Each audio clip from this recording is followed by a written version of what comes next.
एखादा माणूस तब्बल 17 ते 19 दिवस फक्त मिठाच्या पाण्यावर राहून उपोषण करतो. त्यांचं वजन झपाट्याने कमी होतं. डॉक्टर इशारे देत आहेत, पण केंद्र सरकारकडून कोणताही ठोस प्रतिसाद दिसत नाही. दुसरीकडे विरोधक या मुद्द्यावर सरकारला घेरत आहेत. तर महाराष्ट्रात राज ठाकरे या आंदोलनाच्या समर्थनार्थ उघडपणे मैदानात उतरले आहेत. मग नेमकं सोनम वांगचुक उपोषण का करत आहेत? त्यांच्या मागण्या काय आहेत? हा फक्त एका व्यक्तीचा लढा आहे की शिक्षण व्यवस्था, लडाख आणि देशातील आंदोलनाच्या राजकारणाशी जोडलेला मोठा प्रश्न आहे?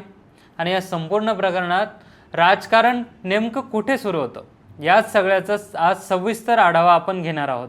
नमस्कार, मी मिलिंद आणि आपण पाहत आहात त्याचं काय महाराष्ट्र. सोनम वांगचुक हे भारतीयांसाठी नवीन नाही. 3 इडियट्स चित्रपटातील फुन्सुम वांगडू या पात्राची प्रेरणा म्हणून त्यांचं नाव देशभरात पोहोचलं. शिक्षण क्षेत्रात अनेक प्रयोग करणारे, पर्यावरण संवर्धनासाठी काम करणारे आणि लडाखच्या प्रश्नांवर सातत्याने आवाज उठवणारे कार्यकर्ते अशी त्यांची ओळख आहे. त्यामुळे त्यांनी जेव्हा बेमुदत उपोषण सुरू केलं तेव्हा हा केवळ एका व्यक्तीचा आंदोलनाचा निर्णय नव्हता, तर त्यामागे काही ठोस प्रश्न आहेत असं अनेकांना वाटू लागलं. या आंदोलनाची सुरुवात शिक्षण व्यवस्थेतील गोंधळाच्या मुद्द्यांवर झाली. नीट परीक्षेतील पेपरफुटी, परीक्षेचा विश्वासार्हतेवरती उपस्थित झालेले प्रश्न आणि लाखो विद्यार्थ्यांमध्ये निर्माण झालेला संभ्रम या पार्श्वभूमीवर केंद्र सरकारवर टीका वाढत होती.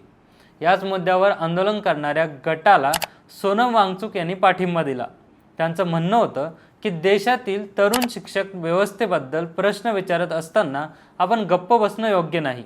4 दशकांपासून शिक्षण क्षेत्रात काम केलेला व्यक्ती म्हणून हा विषय आपल्यासाठी केवळ राजकीय नाही, तर नैतिक जबाबदारीचा आहे. याचवेळी त्यांनी 2 प्रमुख मागण्या पुढे ठेवल्या. पहिली म्हणजे नीट पेपरफुटी प्रकरणाची नैतिक जबाबदारी स्वीकारून केंद्रीय शिक्षण मंत्र्यांनी पद सोडावं, आणि दुसरी लडाखला राज्याचा दर्जा देण्याबाबत आणि 6व्या अनुसूचीबाबत केंद्राने ठोस निर्णय घ्यावा. त्यांच्या मते या 2 पैकी एक जरी मागणी मान्य झाली तर ते उपोषण मागे घेतील. त्यांनी केंद्र सरकारला काही दिवसांची मुदतही दिली, मात्र त्यानंतरही कोणतीही ठोस घोषणा झाली नाही आणि अखेर त्यांनी बेमुदत उपोषणाचाच मार्ग स्वीकारला. इथे एक महत्त्वाचा प्रश्न उपस्थित होतो. एका आंदोलनात शिक्षणाचा प्रश्न आणि लडाखचा प्रश्न एकत्र का आले? कारण वांगचुक यांच्या दृष्टीने हे दोन्ही विषय वेगळे नाहीत.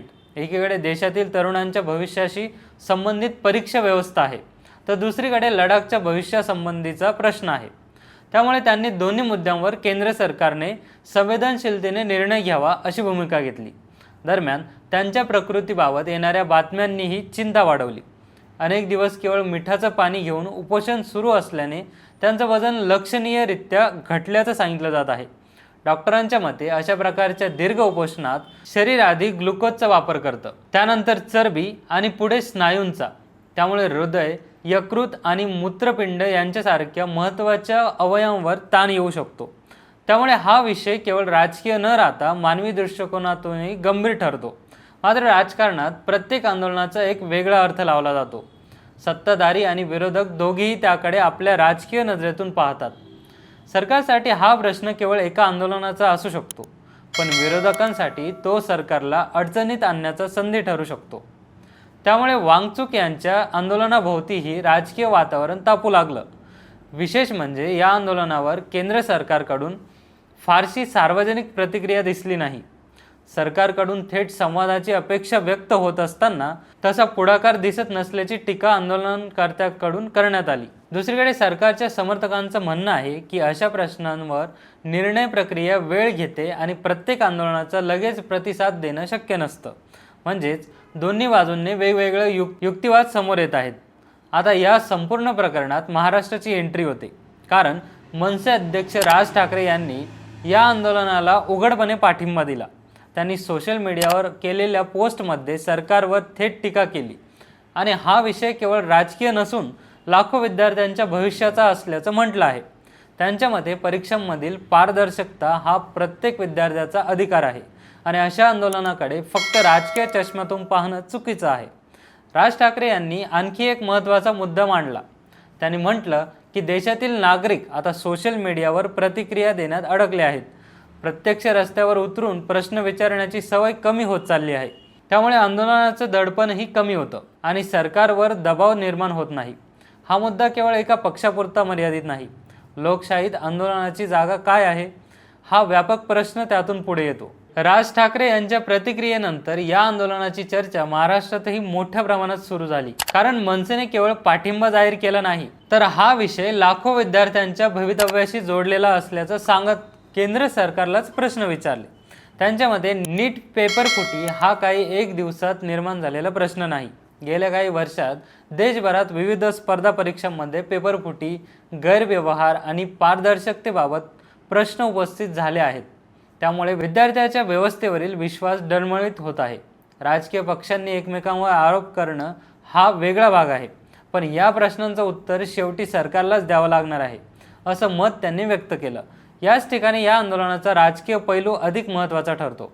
कारण सोनम वांगचुक यांनी ज्या 2 मागण्या केल्या आहेत त्या दोन्ही केंद्र सरकारशी संबंधित आहे. एकीकडे शिक्षण मंत्रालयाची नैतिक जबाबदारी आणि दुसरीकडे लडाखचा घटनात्मक प्रश्न. त्यामुळे हा संघर्ष थेट केंद्र सरकारशी जोडला जातो.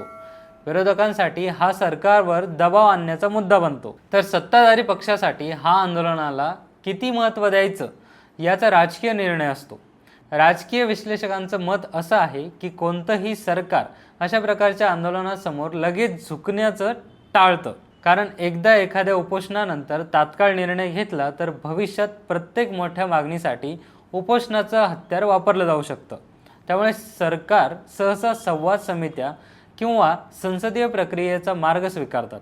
दुसरीकडे आंदोलनकर्त्यांचं म्हणणं असतं की अनेकदा संवादांची दारच बंद होतात, म्हणूनच रस्त्यावर उतरून आंदोलन करण्याची वेळ येते. म्हणजेच दोन्ही बाजूंचे युक्तिवाद वेगळे असले तरी संघर्षाचा केंद्रबिंदू एकच असतो: सरकारने प्रतिसाद द्यावा की नाही. लडाखचा मुद्दाही इथे दुर्लक्षित करता येणार नाही. कलम 370 रद्द झाल्यानंतर लडाख केंद्रशासित प्रदेश बनला. त्यानंतर स्थानिक प्रतिनिधित्व, पर्यावरण संरक्षण, रोजगार आणि घटनात्मक संरक्षण या प्रश्नावर अनेकदा आंदोलन झाली.